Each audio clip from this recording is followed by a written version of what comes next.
নুনবী, একটু জানাবেন সচিবালয়ে প্রবেশের বিষয়ে সবশেষ কি তথ্য আছে আপনার কাছে? সবশেষ তথ্য হচ্ছে সচিবালয়ের ভেতরে কোনো গাড়ি প্রবেশ করতে দেওয়া হচ্ছে না। ডিজিটাল কার্ডধারী সরকারি কর্মকর্তা কর্মচারী যারা আছেন তাদেরকে একটি গেট দিয়ে প্রবেশ করানো হচ্ছে। গাড়িগুলো বাইরে থাকাতে সচিবালয়ের আশেপাশে সবকটি রাস্তায় যানজট তৈরি হয়েছে। ভিতরে কি হচ্ছে আমরা জানি না। আর আমাদের সাংবাদিক নেতা যারা আছেন, সচিবালয়ের বিএসআরএফ বলে একটি সংগঠন রয়েছে নির্বাচিত, সেখানে সাংবাদিক নেতারা আছেন, তারা বাইরে অপেক্ষা করছেন। স্বরাষ্ট্র মন্ত্রণালয়ে তারা বৈঠক করবেন।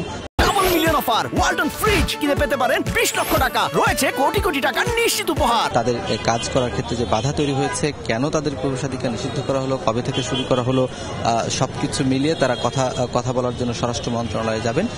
বিএসআরএফ এর যে নির্বাহী কমিটি রয়েছে নির্বাচিত, তারা এখানে অপেক্ষা করছেন এবং তারা যাবেন। অন্যান্য আমরা যারা অপরাপর মিডিয়া কর্মী রয়েছে সচিবালয়ের সংবাদ সংগ্রহ করে থাকি, তারা রাস্তায় অবস্থান করছি সচিবালয়ের সামনে।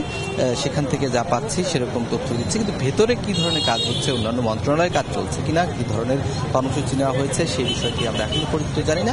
তবে সচিবালয়ের ভেতরে যে কয়েকটি মন্ত্রণালয় ক্ষতিগ্রস্ত হয়েছে, আশেপাশের বিভিন্ন সরকারি যে অফিসগুলো রয়েছে, সংস্থাগুলো রয়েছে, পরিদপ্তরগুলো রয়েছে, সেখানে তারা অফিস স্থানান্তরের কাজ করছেন, সেখানে অস্থায়ীভাবে বসছেন এবং সেখানে তারা অফিস শুরু করবেন।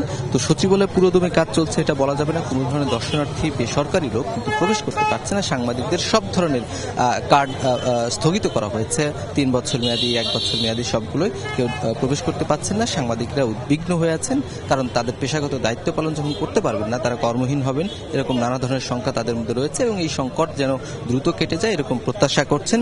সবকিছু মিলিয়ে সচিবালয়ের সামনে প্রচন্ড যানজট তৈরি হয়েছে এবং যারা অফিস করতে যাচ্ছেন তারা খুব খুশি মনে যাচ্ছেন না। নিরাপত্তা ব্যবস্থা ব্যাপক জোরদার করা হয়েছে, একটি গেট দিয়ে প্রবেশ করতে দেওয়া হচ্ছে এবং সেনাবাহিনী এবং পুলিশের সদস্যরা কিন্তু সতর্কভাবে দায়িত্ব পালন করছেন। বলি, ধন্যবাদ নুনবী।